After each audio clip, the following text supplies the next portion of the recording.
আসসালামু আলাইকুম এভরিওয়ান, কেমন আছেন সবাই? আশা করি ভালো আছেন। আজকে একটি মিনি ব্লগ ভিডিও নিয়ে চলে আসলাম আপনাদের সামনে। 2026 সালে কচু উপজেলার ভিতরে বিজ্ঞান মেলা হচ্ছে। এখানে বিভিন্ন স্কুলের স্টুডেন্ট এসেছে এবং তাদের জ্ঞানের বিভিন্ন ধরনের প্রজেক্ট নিয়ে এসেছে। আজকে আমরা ওইখানে যাব এবং দেখব কি কি প্রজেক্ট তারা তৈরি করেছে। বাইকটা নিয়ে আস্তে আস্তে ঢুকে পড়লাম গোপালপুর রোডের ভিতরে। যাওয়ার পথে দেখতে পেলাম অনেক স্টুডেন্ট রাস্তার পাশে ঘোরাফেরা করছে। তাদেরকে দেখে খুবই ভালো লাগলো এবং স্কুল জীবনের কথা মনে পড়ে গেল। অবশেষে চলে আসলাম কচু উপজেলার ভিতরে এবং এইখানে বাইকটা পার্কিং করে রাখবো। বাইকটা যেখানে রাখছি ওইখানে অনেকটা রোদ ছিল, কিছু করার নাই, কারণ ওইখানে পার্কিং করার মতো জায়গা ছিল না। চলে আসলাম বিজ্ঞান মেলার সামনে। সেই দেখলাম প্রথম অনুষ্ঠান শুরু হতে যাচ্ছে।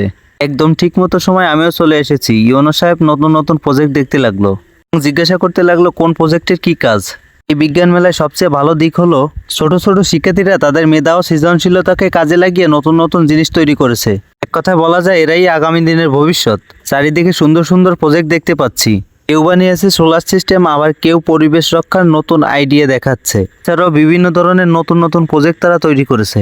আসলে ক্ষুদ্র থেকে বৃহত্তর সৃষ্টি, এটাই তার প্রমাণ। কারণ আজকের এই ছোট ছোট প্রজেক্ট থেকে ভবিষ্যতে বড় বড় বিজ্ঞানী তৈরি হবে। এটা ছিল আমাদের মসনি মাধ্যমিক বিদ্যালয়। আমার দেখা মতে তারা ভিন্ন কিছু তৈরি করছিল এবং আপডেট।